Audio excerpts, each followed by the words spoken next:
오늘 하나님께서 주신 말씀은 요한계시록 11장 15절에서 19절, 요한계시록 11장 15절에서 19절 말씀입니다. 한 절씩 교독하도록 하겠습니다. 일곱째 천사가 나팔을 불매 하늘에 큰 음성들이 나서 이르되 세상 나라가 우리 주와 그의 그리스도의 나라가 되어 그가 세세토록 왕노릇 하시리로다 하니,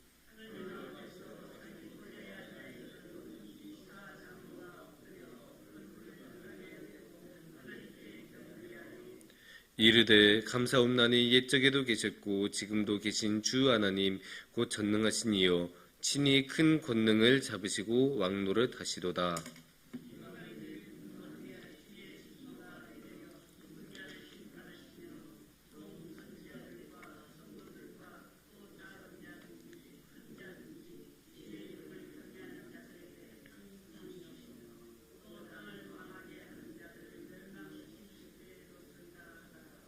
함께 봉독하겠습니다.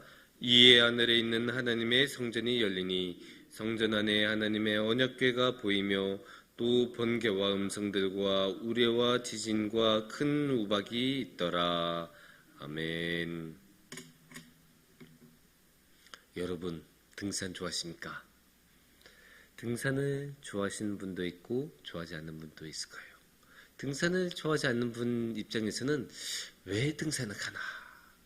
뭐 건강 때문에 가는 건 이해하겠는데 건강 때문에 그냥 가는 거면 뭐 헬스장만 가도 충분하지 않나 이렇게 생각하시는 분들이 있을 거예요. 왜냐? 산으로 올라가는 과정이 굉장히 고되지 않습니까? 일단 산까지 뭐 자동차든 대중교통으로 가는 것마저도 귀찮은데 이제 도착하면 거기서부터 이제 고생이 아니지 않습니까? 막 힘들게 오르고 무거운 짐 이렇게 올라가는 게 얼마나 힘듭니까? 이렇게 힘드니까 당연히 등산을 좋아하지 않는 사람 입장에서는 야, 저거 왜 하나? 그런 생각을 가지실 수가 충분히 있습니다. 그런데 등산을 좋아하시는 좋아하시는 분들의 입장에서는 어떻습니까? 이렇게 올라가고 물론 올라가는 과정은 당연히 힘들고 고되죠. 모두 다 당연히 그게 육신적인 고통이 있죠. 하지만 딱 정상에 올랐을 때 딱 트인 광경 그것에 딱 마시면 시원하지 않습니까? 그 시원함, 그 올라왔다는 그 성취감, 해냈다는 그 성취감, 그리고 탁 트이는 그 전경, 그런 것들로 보상받는 거지 않습니까? 그래서 그 이전이 아무리 힘들고 어려웠었더라도 일단 정상 위에 올라와서 그 모습을 보면 그 이전의 모든 어려웠던 것들이 싹 눈 녹듯이 없어지는 그런 것들을 많이 경험하셨을 거예요. 그래서 등산이 좋다라고 말씀하신 분들이 꽤 됩니다. 오늘 말씀도 약간 그런 느낌이 있어요. 그 이전에 너무나 힘든 과정이 많았는데 그게 다 이제 지나가고 딱 이제 해결이 돼서 시원하게 다가오는 그런 느낌이 좀 있습니다. 그게 어떤 느낌이고 어떤 말씀이냐면 요한계시록이 어떤 말씀입니까? 환난에 대한 예언 이런 게 굉장히 많이 나오지 않습니까? 그래서 21장 15절 말씀 앞에까지는 어떤 이야기들이 많아요? 이제 막 봉인 풀고 나팔 불고 막 하면서 온갖 환난, 온갖 어려움, 죽음과 고통과 질병과 온갖 것들이 다 일어나잖아요. 그래서 막 죽는다, 힘들다, 잡혀간다, 막 이런 이야기만 쭉 오다가 드디어 이 15절에서 19절 사이에 느낌이 변해요. 이 분위기가 바뀐다는 것을 어떻게 알 수 있냐? 두 가지 착안을 할 수 있는데 첫 번째는 왕노릇이라는 말이 나옵니다. 15절 말씀을 우리가 보면 일곱째 천사가 나팔을 불매 하늘에 큰 음성들이 나서 이르되 세상 나라가 우리 주와 그의 그리스도의 나라가 되어 그가 세세토록 왕노릇 하시리로다 하니 이렇게 말씀이 나와요. 그러니까 일곱째 나팔이 뿌 불면서 음성이 딱 나오는데 그게 뭐냐? 세상 나라가 이제 우리 주 그러니까 하나님이겠죠? 하나님하고 그의 그리스도, 그러니까 예수님이겠죠. 그러니까 하나님과 예수님의 나라가 된다. 세상에 하나님과 예수님 나라가 된다. 그러니까 다른 말로 하면 하나님의 나라가 이 땅에 임한다라고도 우리가 할 수 있겠습니다. 그러면 하나님의 나라가 이 땅에 임하면 그 나라는 어떻게 되겠습니까? 그가 세세토록 왕노릇 하시리로다. 그러니까 하나님이나 예수님께서 이제 이 하나님 나라에서는 왕노릇을 계속 쭉 할 거다. 세세토록 영원히 쭉 한다. 그 말씀이 되겠죠. 근데 이게 한 번만 나오는 이야기가 아니에요. 17절을 우리가 보면 이렇게 말씀하고 있습니다. 감사하옵나니 옛적에도 계셨고 지금도 계신 주 하나님 곧 전능하신 이여 친히 큰 권능을 잡으시고 왕노릇 하시도다. 여기서도 왕노릇 한다는 말씀이 나오죠. 근데 이거를 어떻게 연결이 됩니까?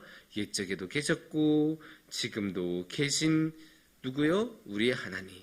그러니까 앞에서는 세세토록 영원히 왕노릇 한다고 했는데 여기서는 27절에서는 어떻게 말씀하십니까? 옛날에도 계셨고 지금도 계셨던. 그러니까 이게 다른 말로 하면 영원히 계셨던 분. 그분이 누구십니까? 하나님. 그분이 왕노릇 하신다. 그러니까 여기서는 15절도 그렇고 17절도 그렇고 왕노릇이라는 말에 우리가 좀 집중했으면 좋겠어요. 제가 보기에는 이 15절과 17절의 핵심 단어는 왕노릇입니다. 근데 우리가 왕노릇이라고 하면 원래 당연히 그런 뜻은 아닌데 조금 어감이 그렇게 좋진 않아요. 아이고 쟤 이제 왕노릇까지 하려고 해?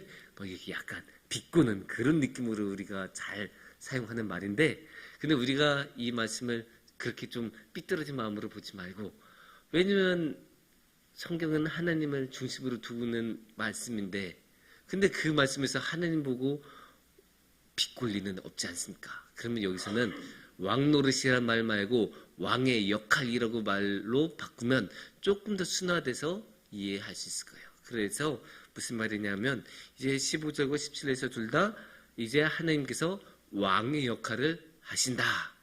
왕이 되신다. 왕의 역할을 수행하실 거다.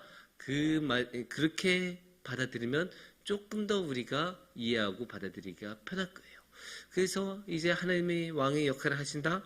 얼마나 좋습니까?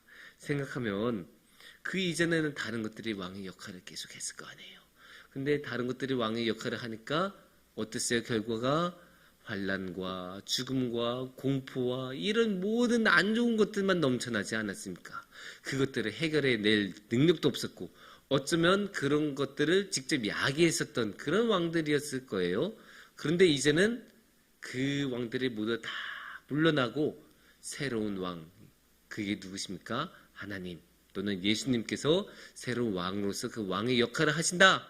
그러니까 이제는 그 환난의 이야기들하고 얼마나 달라요.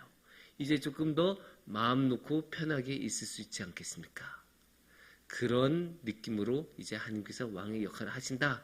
그렇게 받아주시면 될 것 같은데 여기서 이제 우리가 한 가지 더 볼 수 있어요.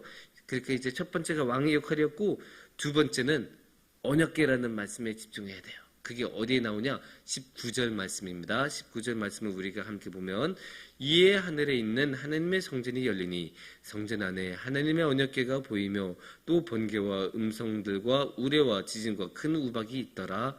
아멘. 이 말씀에는 방금 전에 말씀드린 것처럼 하나님의 언약궤 이 말에 우리가 집중하고 주목을 해야 합니다.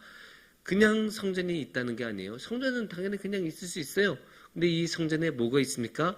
언약궤가 있습니다. 언약궤 어떻게 됐어요, 사실? 그 소시되지 않습니까? 그게 언제 이스라엘 역사에서 소시된지 정확히 알 수는 없어요. 근데 그게 늦어도 바벨론이 멸망시킬 때는 없어진 것 같아요. 그 이후에는 확실히 안 나와요. 물론 그 이전에 이미 없어졌을 수는 있어요.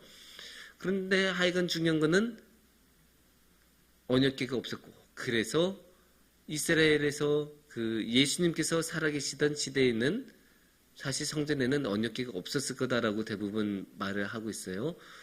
그런데 이제 이 언약궤가 그냥 뭐 중요하다라고 말하지만 이스라엘 민족에는 그냥 중요하다 이상으로 너무나 중요한 거였어요.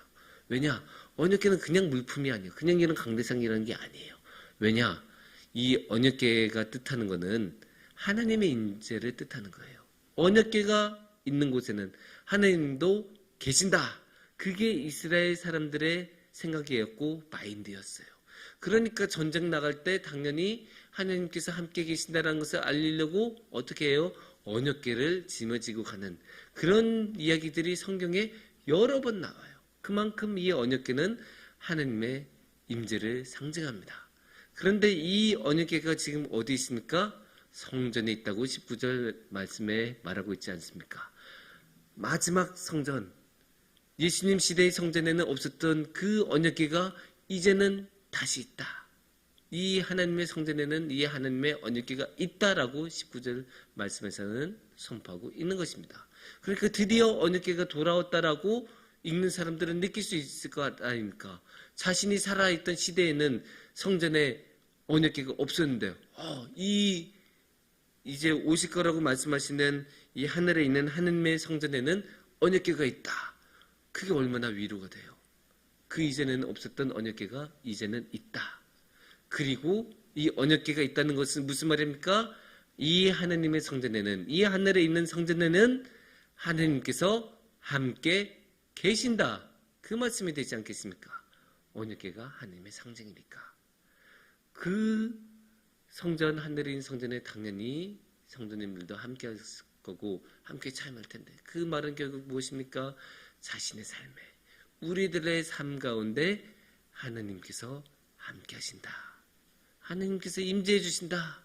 그 이전에는 언약궤가 없어져서 그 상징을 우리가 볼 수가 없고 그 상징이 우리 곁에 없었는데 이제는 그 상징이 우리 곁에 있기 때문에 하나님께서 함께 해주신다는 것을 깊게 받아들일 수 있는 그런 상황이 되었습니다.